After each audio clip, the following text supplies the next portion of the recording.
it's so good to see everyone here this morning. I always start that way, and it's really not true this morning. I have to just stop and say for a fact, I'm really not pleased to see everyone here this morning.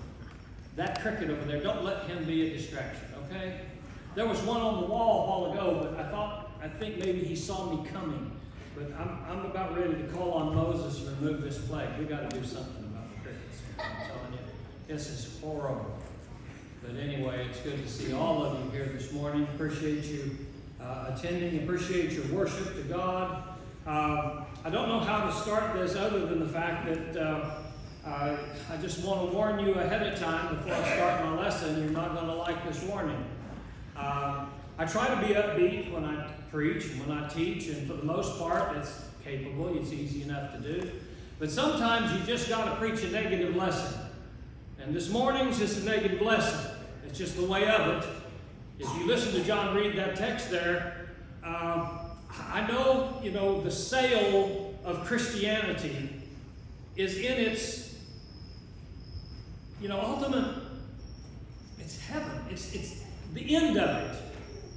And what most don't focus on is what's going on right now. And very often, because we're a little myopic about our life, what's going on right now is really what matters.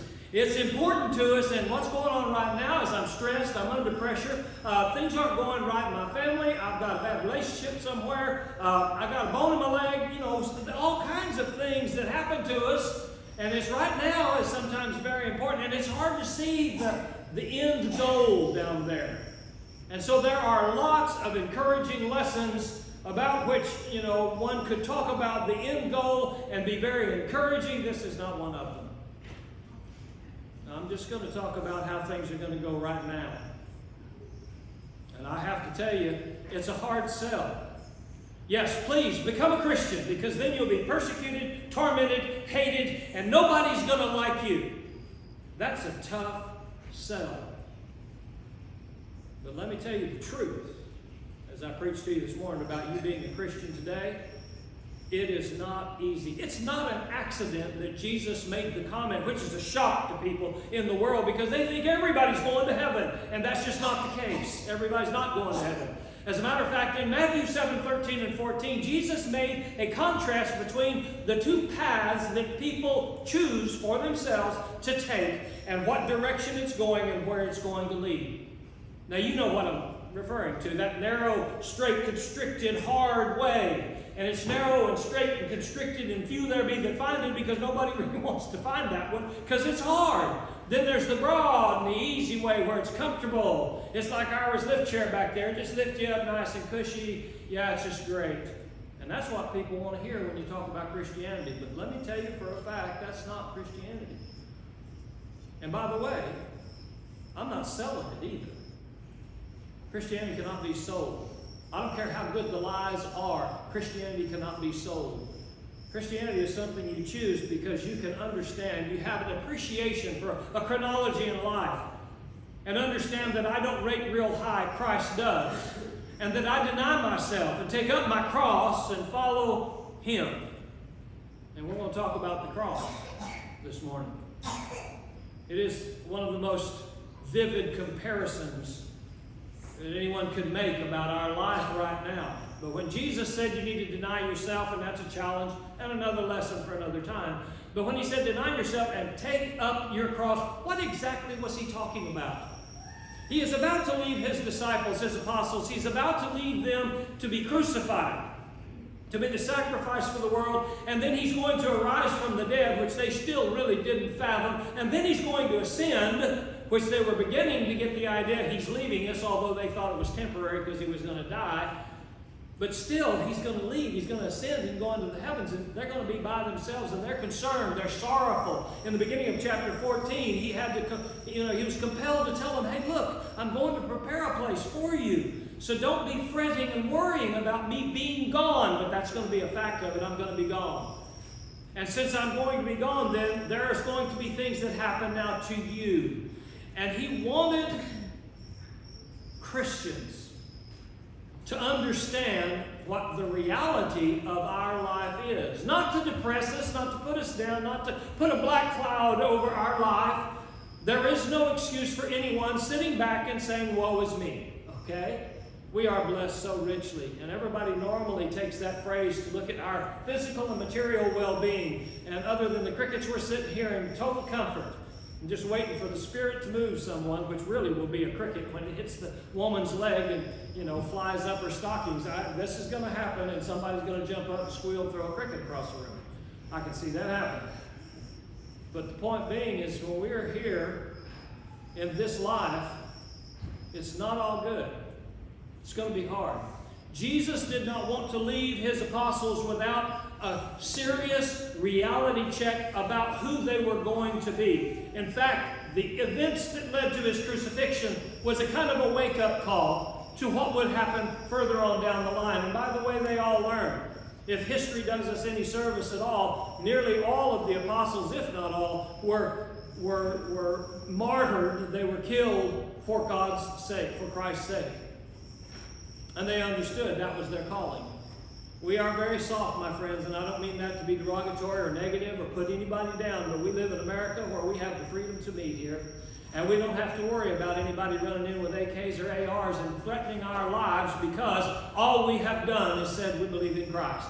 There are countries on this planet today where that is a problem, where they line them up in orange suits and they shoot them in the back of the head because they believe in Jesus. It's happening now in this world. We're soft. I don't know how convicted we would be, in fact, if we were actually under threat and your life was at stake. How would you respond? Jesus did not want his apostles to go into this blind. And this is one of those things that is very kind of unpleasant to preach and teach, but it's something that's very vital and it's very necessary. It's so necessary that Jesus thought, as I am leaving and trying to comfort my apostles, I want to tell them the truth about the life they're going to lead. And so he begins in verse 18, if the world hates you. Now that's not to say that, well, a lot of people think if, and that's a massive word, there's a condition on that. If the world hates you, that's not to say that the world's not going to hate you. For the most part, the world is going to hate you. But there is a ray of optimism, if you will, in that statement. If the world hates you, because some in the world will not hate you. I don't know whether you've ever experienced the gratitude of someone who came to you and comes up to you and says, I am so happy that you invested the time in my eternal soul to tell me the truth so that I could become a Christian. Talk about emotional feelings and a feeling of wellness. That's wonderful to feel. When somebody is grateful because you gave them an opportunity they may not ever have had. You may be that link between a person's soul and heaven. You may be that person. So not all the world will hate you, but if the world hates you, you know that it hated me before it hated you. So if you want to look at the treatment we should expect from the world and people of the world, what we need to do is look at Jesus' life and how well he was received. Actually, he wasn't received well, even by his own. It is a fact that there are lines to be drawn on occasion because we have to be Christians and follow Christ and not those we love, because those we love have chosen poorly. And one of the hardest decisions you can ever make, I would suppose, is when you have to make a decision and say, I can't be a part of your life. I can't follow you the direction you're going. I can't do what you're doing because I belong to Christ. And I know how difficult that is. I have folks that are good friends. I have folks in my family. I have people close to me who have made poor decisions. It breaks my heart. But I will go to hell for nobody. I'm going to heaven with Christ Jesus, and I'm putting him first. And I will continue to beg and to plead and to encourage and to cajole. And even with the Bible's concept of it, I will threaten them with eternal damnation as God threatens us. And I'll quote those verses to them if it makes a difference. But I will not compromise me. No Christian would. I'm sure you wouldn't either. But we have to understand that Jesus was persecuted. He was crucified. He was, denigrated, demeaned all of his life. They made fun of him. They called him names. All kinds of things happened to him. He's our example of how you can expect to be treated if you're going to be a faithful Christian. As a matter of fact, Paul told him, if you're going to be a Christian, you're going to suffer persecution. Well, I would submit to you, if you're not suffering persecution, you might want to rethink your Christianity. There may be something missing there. If everybody loves you, everybody thinks you're great, and everybody is willing to do whatever they want to do and know with you it'll be okay, there's something wrong there. And so therefore he said, in explanation of this, if you were of the world would love its own. I always look at this and I can't help it. My twisted mind goes sideways. I look at that. Yes, the world would love its own. Kind of the way the world loves things. It's kind of misery loves company. It's like the old boy that says, man, I miss you so much. It just is hurting me terribly. It's almost like you're here. Not sure how that works, but the point being is misery loves company. People, for some reason, if they can, and that's where we get that concept of putting somebody down, you know. It's so rare you have friends who will elevate you and lift you up. Even put you before themselves. That's a true friend.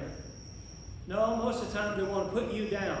Well, there's a reason for that. They need somebody on their own level. And that's the way the world is. And misery certainly loves company. And I've never understood that, because if misery loves company and you become miserable just like I am, how does that help my misery? Well, it doesn't. But that's what the world does. And the world loves its own in the way they love, because it's not sincere, it's not straightforward, it's not honest. But, you know, when you're not of that, because you are not of the world, I chose you out of the world, therefore the world hates you. One of the good litmus tests you can find in your work, in your fellowship, in your relationships, things of that nature, you know, if it's good Christian company that you keep, then you ought to be well accepted and loved and cared for.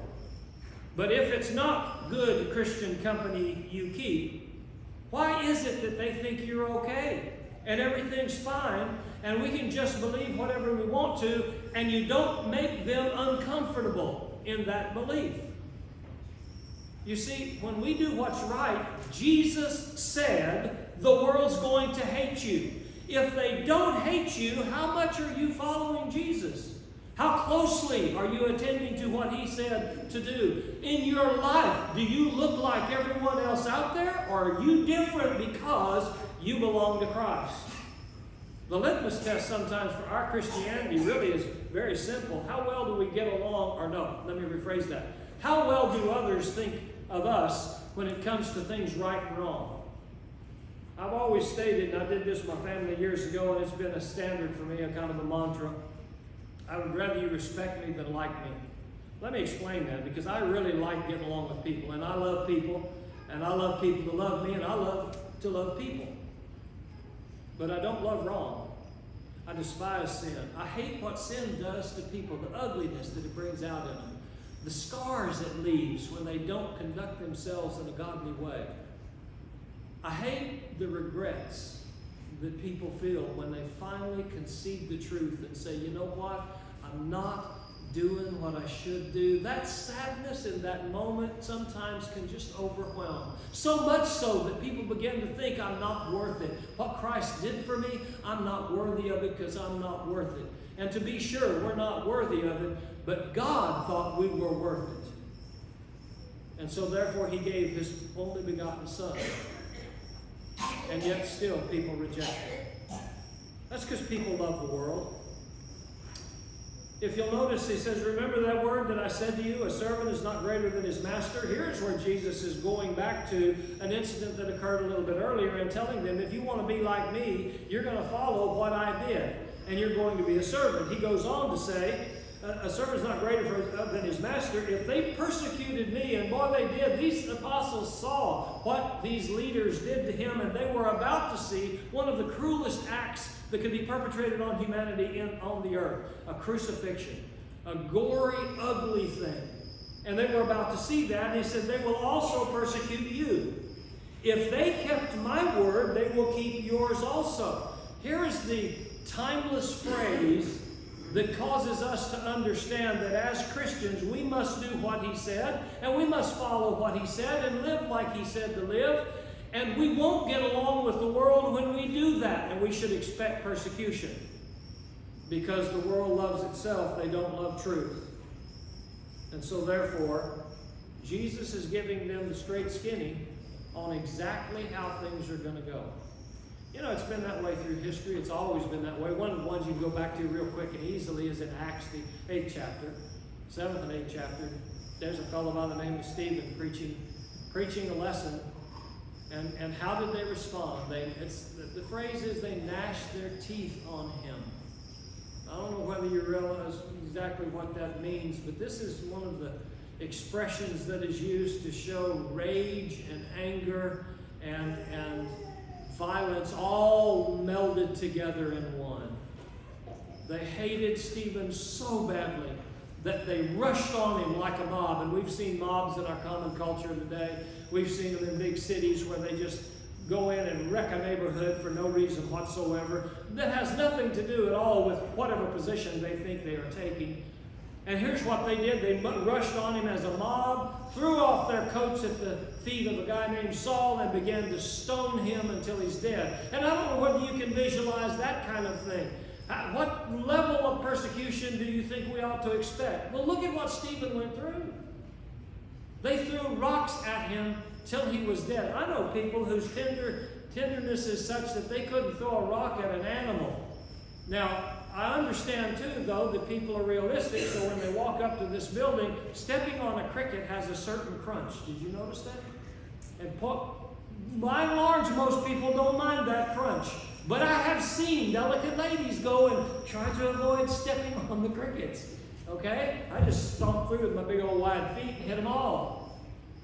Can you imagine the horror of watching a person die having stones thrown at him until he bleeds out or gets a concussion or takes a hit hard enough just to put him out of his misery?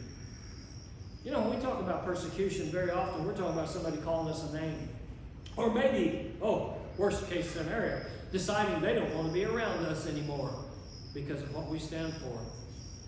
I'm telling you, folks, we're soft. We really have not experienced persecution like Jesus is talking about here. In Acts the 8th chapter, right after this incident, Saul breathing threats against the church, who were growing leaps and bounds. They were scattered because of the persecution. People were running for their lives solely because they were Christians. Now, I've been fired before from preaching because I was a Christian. I taught the truth, and the truth was not very acceptable. And so they asked me to leave, and I said, thank you for the time I was here. I'll be going now because I follow orders from elders, whether I like them or not. But that is nothing compared to being dragged out of the church building and pulled out into a parking lot and have people throw rocks at me till I die. Christianity is not an easy road. When I try to talk to people about becoming a Christian, I echo the words of Christ when he said, count the cost. You don't fly into building, you guys that are contractors out here, you don't fly in to build a building and just say, hey, this looks good, let's slap a couple of pieces of metal together and have John weld it up, and there we go, we're on our way now. It doesn't work that way. There is forethought, there is planning, there is some serious thought about, can I afford to do this or not? And then you get into the job and there's all kinds of complications you have to deal with on the fly. All of that stuff is, and when you get done, you've got a house. And you've got a product when you're finished. There can't be a house without a builder. Hebrews tells us that. And so therefore, what we are about is trying to build our Christian life in such a way that at the end, when we stand before judgments and we are judged by our works, we will be able to give an answer as to why we did what we did and how we served God. What is our answer going to be when Jesus asks us at the judgment? What side were you on? Where were you in this? What persecution did you endure because you understood what was important? Folks, we're just a little soft, that's all. We're not used to persecution. I know we eschew any conflict. I know we don't like the idea of arguing all the time. I've heard people say there's folks out there that you can pick your side, your subject, and they'll argue with you. That's not what we're talking about here. We're talking about standing up in a society that will dox us. I think that's one of the terms that are used. A society that will identify us and expose everything they can about us to our harm if they can get away with it. I know that's the way it is in a small community. Hard for some folks that have grown up in small communities, spent their whole life in a small community, and you try to say something right and true and good, and they'll look at you and say, yeah, that may be the truth, but I remember when, and you did that, and that's who you were. And it's very hard not to allow our past to define us. But we got to get over that. And like Paul, put those things behind us that are not of importance and look forward to the goal. And we have to take up our cross and realize that we're not going to be popular. I'm going to love you, but I can't fix you, and I can't dictate to you how you should respond to me. But I guarantee you this, I'm going to love you if it kills me. I know many a wife and many a husband have said that on occasion. But in reality, yeah, that's the way we need to love our brethren. That's the way we need to love the world. But particularly, that's the way we need to love God. Jesus was telling his apostles, here's the real life. Okay, I don't know what you've been told, don't know what you thought you might expect, but here's the real world. When you decide that you want to belong to Jesus, it's not going to be easy. Yes, we're going to have a peace that passes all understanding. No doubt about it, because we're right with God. When you're right with God, I don't care what men can do to me. God is the one who has control of all things. He's got control of my soul. But don't become a Christian under false pretenses. Don't think that, oh, once I come up out of that water, brand new in God's eyes, all of my life will be fixed. It doesn't work that way. No, as a matter of fact, Satan's not worried about that drunk out there on the road. He got that fellow. That's not a problem. The one he's worried about is that one that's in this assembly this morning that decides, you know what? I need to listen to Jesus, and I need to take up my cross. I don't care how hard it is. I know he will give me the strength to overcome. I can do all things through Christ who strengthens me. Therefore, I want to be in Christ. And I understand and I know I am taking on a hard life of persecution to become this Christian. That's the one Satan's worried about. And that's the one he's going to try to attack with everything he's got, which is another reason it's very important for those of us who are members of the Lord's church. When someone is baptized into Christ, we don't just dunk them and drop them. We don't just walk away. It's at that point in time they need the most encouragement, the most uplifting, the edification that will cause them to want to go forward, even though they're being persecuted by those who used to be their friends. And now all of a sudden, look at them with a jaundiced eye because, oh, they got religious. They got all holier than thou on us, and now there's somebody better than us, or so they think. Oh yeah, all of the platitudes that people rehearse and deliver to anybody that has decided I'm going to be God's. Folks, I'd like to tell you it's all peaches and cherries when it comes to being a Christian, but that isn't true. It's not easy to be a Christian. But understand this, Jesus knows what you're going through right now. The struggles you are having trying to do the right thing. He knows what's in your heart. He knows how hard it is. And if you will allow your brethren who love you dearly to help if it's overwhelming, I don't believe there's a Christian in this assembly that wouldn't try to give you encouragement in some way or another. But let's not fool ourselves about Christianity. It's not an easy road to hoe. But it's one we must pick up the tools and get after it and do the job. Because if we want to go to heaven, we have to follow Christ. So we have to deny ourselves, take up our cross, and follow Him. If you're not living that way now and you want to respond to an invitation we always offer, a song, whatever your need might be, please respond as we stand together.